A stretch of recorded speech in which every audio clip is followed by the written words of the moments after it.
artificielle, selon ta compréhension? Enfin, par rapport à ce que j'ai compris ici, on dit que l'intelligence artificielle entre dans presque tous les domaines de la vie. Et on se demande en fait si elle ne prendra, dans le futur, si elle ne prendra pas une grande place dans le travail que les humains peuvent fournir, par exemple dans le doctorat ou des choses du genre. Et de pouvoir se mettre à réfléchir au fait si, qu'est-ce qu'on peut faire par rapport à ça. C'est important d'en parler parce que une nation n'est rien sans l'éducation. Et si l'éducation, on ne peut pas éduquer les gens pour ne rien devenir dans la vie. Et si les machines se mettaient à nous remplacer, ce serait vraiment une perte. Alors on doit vraiment commencer à y réfléchir. Dans certains domaines, l'intelligence artificielle a aidé l'homme à évoluer au cours de ces longues années. Mais elle a aussi certains désavantages que nous citons par exemple. Il y a par exemple le chômage, parce que certaines sociétés, certaines entreprises sont plus favorisées par la présence de quelques intelligences artificielles. Vous avez par exemple dans les industries, il y a certaines personnes qui sont préférables à l'intelligence artificielle parce que l'intelligence artificielle en fait permet de gagner plus de temps. Mais elle ne remplacera jamais l'homme, ça n'ayez pas crainte. Par exemple, dans les anciennes sociétés de braliment, nous avons des hommes qui étaient là juste pour trier les boissons, les récupérer et tout. Mais aujourd'hui, bon à l'époque disons, il y avait des robots qui étaient juste là et leur job était très simple. Ils prenaient et ils les triaient plus rapidement. Par exemple, comme un homme pouvait durer 1 heure, l'intelligence artificielle, lui, pouvait en prendre 20, même 15 minutes voire. Et donc, ce que je pense de l'intelligence artificielle est que c'est une bonne chose pour l'humanité. Mais en fait, l'intelligence artificielle, d'une manière, a rendu l'homme un peu fainéant dans les cours des années. Prenez l'exemple dans l'éducation. Si aujourd'hui, nous inventons des robots humanoïdes qui, par exemple, pouvaient copier l'intonation, l'accent et l'apparence de notre professeur, ce professeur serait aujourd'hui au chômage, il serait à la rue. Mais l'intelligence artificielle a aussi ses défauts dans ce plan éducationnel, vu que moi-même élève, parce que je parle de l'éducation parce que je suis élève, je dirais que le problème niveau éducationnel, c'est que ce sera d'abord des problèmes de communication, parce que sans un professeur qui pourra nous communiquer, parce que l'intelligence artificielle sera juste là pour nous donner la leçon, nous expliquer, c'est tout, mais ne pourra pas nous communiquer certaines habitudes qu'on a avec nos professeurs. Par exemple, comme nous rions avec nos professeurs, par exemple, des fois. L'intelligence artificielle ne pourra pas peut-être le faire. Et c'est déjà l'un des désavantages majeurs de l'intelligence artificielle. Vu qu'aujourd'hui, plusieurs hommes sont au chômage à cause de cette même intelligence artificielle. Dans le domaine de la surveillance aussi, par exemple, il y a des intelligences artificielles qui sont là aussi pour remplacer les hommes qui sont là à la sécurité. Il y avait un homme, par exemple, il faisait la sécurité devant le portail. Chaque jour, il recevait 15-20 personnes qui faisaient des allers-retours. Et un jour, l'entreprise décida que non, le travail de cet homme est tellement lent que nous avons des fois de retard dans certaines réunions ou certaines conférences. Donc, mettons aujourd'hui une caméra de surveillance. Et quand nous plaçons la caméra de surveillance, elle fait le travail plus rapidement comparé à l'intelligence artificielle. Parce que l'intelligence artificielle sera juste là pour voir qui est cet homme, que vient-il rechercher. Et l'intelligence artificielle analyse automatiquement qui est-il. Et quand l'intelligence artificielle analyse, elle permet automatiquement à savoir que non, tel est là. Je le laisse entrer. C'est comme les 25 personnes qui passaient par jour, comme je viens de le dire. L'homme pouvait prendre 5 heures. L'intelligence artificielle fait passer les 25 personnes en 2 heures. Donc d'une manière, elle accélère justement le processus. Mais elle n'égalera jamais et ne remplacera pas l'homme. Par exemple, nous n'avons jamais parlé de niveau de qui pour l'intelligence artificielle et ça n'existe même pas. Et donc, c'est un peu cela que j'aimerais dire grandement sur les avantages et les désavantages de l'IA ou intelligence artificielle. Déjà, l'intelligence artificielle, c'est un ensemble des théories et des techniques développant des programmes informatiques complexes capables de simuler des traits de l'intelligence humaine, tels que l'apprentissage ou le raisonnement. Et je peux donner quelques exemples concrets d'intelligence artificielle.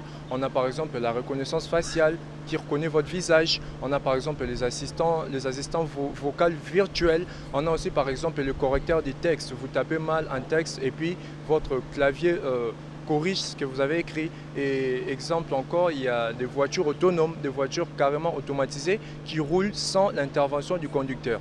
Et ce que je veux dire par là, c'est que l'intelligence artificielle a bien sûr des avantages, mais l'avantage majeur que j'aimerais donner, c'est que l'intelligence artificielle permet de gagner du temps dans la réalisation des tâches. Ça, c'est l'avantage majeur que je donne.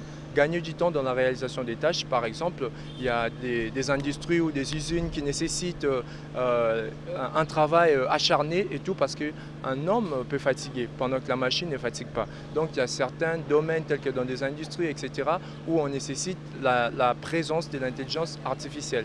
Et il y a aussi évidemment des inconvénients, mais j'aimerais sortir juste un seul inconvénient de l'intelligence artificielle. Par exemple, la diffusion des images compromettantes. Okay? On peut avoir un monsieur très important, un cadre dans la société, okay? Mais grâce à l'intelligence artificielle, on peut créer des images de lui dans une chambre d'hôtel, dans des positions carrément compromettantes pour ruiner sa réputation et nuire à son intégrité. Donc l'intelligence artificielle, si on fait ça, il y a du positif, il y a aussi du négatif. Donc pour moi, c'est plutôt du 50-50. J'ai participé au débat sur les intelligences artificielles, leurs avantages et inconvénients. Et de notre discussion, il en résulte que l'intelligence artificielle est avantageuse pour l'homme puisque ça lui permet un gain de temps. Ça peut l'aider à effectuer différentes tâches assez difficiles pour son corps, pour son mental. Mais toutefois, elle a ses méfaits qui sont par exemple le taux de chômage qui va augmenter, puis il y aura la paresse puisque ça va rendre l'homme fainéant. Et il y a certains domaines aussi où l'intelligence artificielle n'est pas nécessaire, on n'a pas lieu d'être, tels que nous avons cité le domaine artistique ou encore la gastronomie, où vous n'avez pas besoin de voir une intelligence artificielle vous faire à manger et vous n'aurez pas tellement confiance en ses compétences de cuisinier. Toutefois, l'intelligence artificielle peut être bénéfique dans certains domaines, tels que dans le marketing, puisque ça peut vous permettre de trouver facilement de la clientèle, ça peut vous permettre d'analyser les risques dans le domaine du financement pour placer vos actions, etc. Et donc de là, on pourra dire que l'intelligence artificielle n'est pas nocive pour la société, toutefois elle doit être encadrée. Son usage doit être réglementé. C'est ainsi que nous devons apprendre à nos enfants à vivre avec l'intelligence artificielle puisqu'on ne peut plus la bannir à cet instant, c'est déjà trop tard. Il faut juste leur apprendre comment faire, quelles sont les limites qu'il ne faut pas dépasser avec l'intelligence artificielle et je pense que la société se portera mieux dans son évolution. Pour moi, l'intelligence artificielle, c'est quelque chose de très bien parce que l'homme a toujours cherché à se faciliter la vie et c'est de là que l'on voit les innovations. Et je trouve que c'est quelque chose de très bien, ça nous facilite la vie, ça nous aide dans plusieurs domaines. Et il a aussi ses désavantages dans le sens où il peut rendre les gens paresseux, mais même ces désavantages peuvent être recadrés et restructurés de façon à ce qu'il n'y en ait plus. Donc pour moi, l'intelligence artificielle, c'est quelque chose de très important et quelque chose qui aide. Ce que je pense de l'intelligence artificielle, après l'émission, après les débats, je pense que l'intelligence artificielle a aussi sa place dans le monde. Parce qu'on ne peut pas mettre en cause l'évolution du monde en disant que l'intelligence artificielle n'a pas sa place. L'intelligence artificielle, c'est l'évolution de l'informatique. Donc, si lui, il est l'évolution de l'informatique, on doit l'accepter comme on a accepté l'évolution de la Terre, qui a fait de nous des hommes marchant bipèdes avec deux pieds. Donc, moi, en tout cas, je suis d'accord à ce qu'on puisse avoir l'intelligence artificielle, mais dans un seul cas, que nous puissions l'utiliser dans des domaines où l'homme est limité. Pour pouvoir avancer, c'est comme si on prenait l'intelligence de l'IA, bien sûr, et on lui rajoute là où l'homme est limité pour pouvoir avancer et progresser dans le monde. Oui, selon moi, l'intelligence artificielle, bon, comme plusieurs personnes pensent que l'intelligence artificielle a toujours des avantages, mais il y a aussi des désavantages. Par exemple, dans les avantages, dans une entreprise, par exemple, on sait qu'il y a des services clients, mais ces services clients-là ne vont pas rester, bon, pas d'une mauvaise manière, comme on le dit dans des publicités, 24 heures sur 24, 7 jours sur 7, non, pas à chaque fois. Donc, il faudrait qu'il y ait une intelligence artificielle qui pourrait être là pour répondre aux besoins des clients, qui pourrait localiser chaque client pour aider l'entreprise à être en avance par rapport d'abord à ses concurrents. Et les désavantages, je dirais que si par exemple on mettait une intelligence artificielle dans une entreprise pour gérer les informations d'une entreprise, et une fois que le système de cette intelligence artificielle est par exemple piraté curieusement, on sent que même les informations sensibles de l'entreprise, bon, c'est tout le monde, c'est ceux qui ont piraté qui touchent à l'information sensible. Et comme ça, je pense qu'il serait mieux de développer les avantages de l'intelligence artificielle et faire en sorte et former des mécanismes en fait pour bloquer ce qui pourrait causer un désavantage pour cette intelligence artificielle. Oui, par rapport à l'intelligence artificielle, ce qu'on vient de nous apprendre là-bas, et premièrement, l'intelligence artificielle, je dirais que c'est bon et c'est aussi mauvais. Et par rapport à ceux qui sont bons, je dirais que ça nous aide aussi à approfondir aussi notre connaissance par rapport à d'autres choses.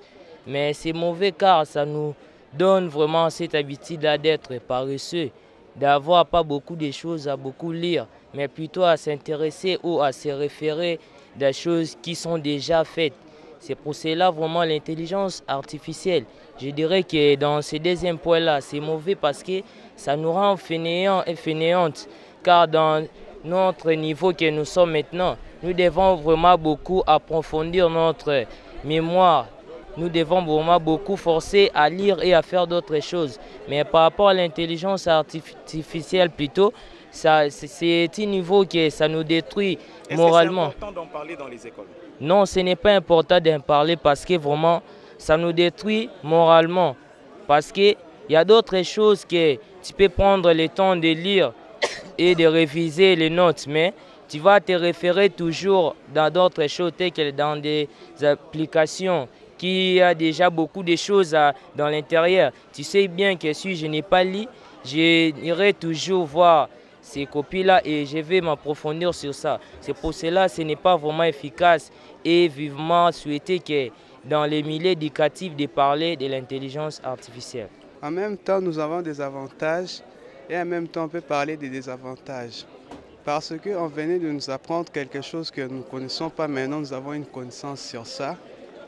C'est seul que, en même temps, l'homme, lorsque nous partons à l'école, on a un exemple, on nous donne un devoir là, et puis on nous dit de faire de recherche. Et puis nous, on part sur Google, on se réfère sur ça. Google nous donne des réponses. Maintenant, à la place que nous travaillons, c'est à la place que Google commence à travailler pour nous. Donc, en même temps, nous pouvons dire que la technologie commence à prendre place à la place d'eux. L'intelligence artificielle rend des ennuis parce qu'au lieu d'étudier, nous basons seulement sur nos téléphones. Parce que si on nous donne un petit devoir, on se rend toujours en Google pour faire quoi? Pour faire des recherches ou pour faire ceci, cela. Si on a des devoirs de mathématiques, au lieu de travailler sur nos têtes, on se base beaucoup dans des calculettes pour faire quoi? Pour faire nos devoirs. Au lieu de nous travailler nous-mêmes par nos cerveaux, nous on se base toujours sur l'intelligence artificielle. L'intelligence artificielle, pour le moment, nous aide. Les malheurs que pour de certaines personnes qui l'utilisent dans de mauvaises conditions. Par exemple, si on vous donne un TP et que tu devais aller faire la recherche sur Internet, ça nous aide par ce point-là. Et le mauvais est quand tu es en train de faire des choses qui ne sont pas appropriées à tant qu'élève sur les réseaux sociaux. Mais si tu l'utilises avec de bonnes pensées, peut-être on nous a donné un TP, tu peux faire une recherche sur Google. Dans ce moment-là, c'est ce que moi je pense.